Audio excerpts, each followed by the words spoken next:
Салам, урматтуу достор, биздин кыргыз тилин үйрөнүп жаткан мекендештерибиз, амансыздарбы?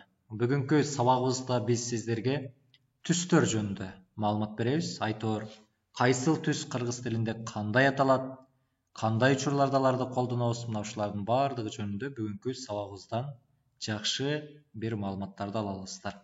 Караңыздар, биринчи катарда турган түс бул ак түс. Ак. Мисалы, менин ак көйнөгүм бар. Менин көйнөгүмдүн түсү ак. Сары. Мага сары түс абдан жагат. Көк. Асман көк түстө. Кызыл. Досум мага кызыл алма берди. Бул жерде алманын түсү кызыл. Жашыл. Жашыл чөптөр желге ыргалат. Бул жерде чөптүн түсү жашыл, ал эми жел дегенибиз шамал деген, Демек, шамал менен жел деген сөз синоним сөздөр болуп эсептелинет. Кара. Кара түс, черный деп коебуз, орусча айтканда. Казанга жанашсаң, карасы жугат. Көөсү жугат, башкача айтканда, бул жерде макал лакап болгондуктан карасы жугат деген бир салыштыруу иретинде айтылып жатат. Казан деген бул тамак аш бышыруучу буюм, Казанга жакындасаң, анын көөсү жугат. Демек, бул жердеги маани жаман адамга жакындашсаң, анын бир кесепеттери сага таасир этип калышы мүмкүн деген маани жатат да. Ток сары. Ток сары калемимди ким алды? Калем, карандаш. Сыя. Менин үйүмдө сыя түстүү гүл бар. Көрдүңүздөр, менин үйүмдө сыя түстүү гүл бар. Күрөң. Күрөң түстүү мал жоголду. Мал деп биз жалпы уйду, койду, ушуларды бириктирип жалпы мал деп айтабыз. Бирок көбүнчө мал дегенде биз уйду түшүнөбүз.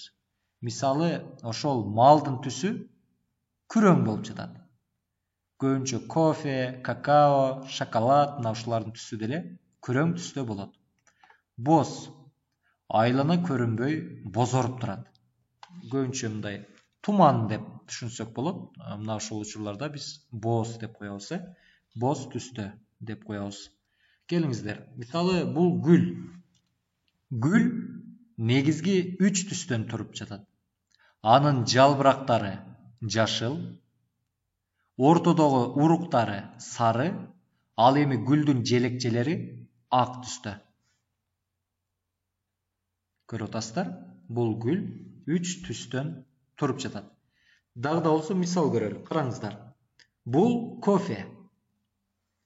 Кофе кандай түстө? Кофе күрөң түстө. Ал эми кум шекер, сахар ак түстө. Ал эми кашык, ложка боз түстө. Көрдүңүздөр, Күрөң түстө, ак түстө, боз түстө. Алма. Алма кызыл түстө. Кандай алма? Кызыл алма. Алманын жалбырагы кандай? Алманын жалбырагы жашыл. Алманын ичи кандай? Алманын ичи ак түстө. Бул алманын уругу, бул сабагы. Алманын сабагы. Мисал караңыздар. Бул ким? Бул ашпоз. Бул ашпоз. Ашпоздор ак түстөгү кийим кийишет. Бул тазалыктын белгиси. Ашпоз кызыл түстөгү кулпунайларды аралаштырып, таттуу шириндик жасап жатат. Ал эми шириндиктин курамындагы бир нече азыктар ак, күрөң жана кызыл түстөрдөн тургандыгын көрүп турабыз. Демек, караңыздар, бул кесиби боюнча бул айым ашпоз. Ашпоздордун кийими ак түстө болот. Ал эми кийимдин жакасы жана жеңи кара түстө болот.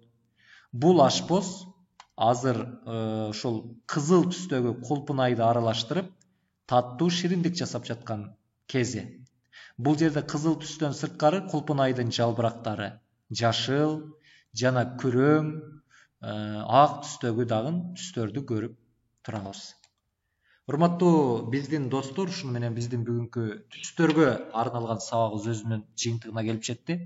Учурдан пайдаланып биздин баракчага катталып, өзүңүздөрдүн ой пикириңиздерди комментарийге калтырып кетиңиздер. Эгерде жеке мага суроолоруңуздар жана сунуштарыңыздар болсо, анда колуңуздарда турган уюлдук телефонду алып, WhatsApp тиркемеси аркылуу 0779 74 86 93 кыска номерине текст түрүндө кайрылсаңыздар болот. Ал эми 10-чу сабагыбызда биз сиздерге багыттар деген темада сүйлөп беребиз, багыттар деген темада маалымат беребиз. Андыктан кийинки сабактарыбыздан жолукканча, амандашканча сак саламат туруңуздар. Көрүшкөнчө.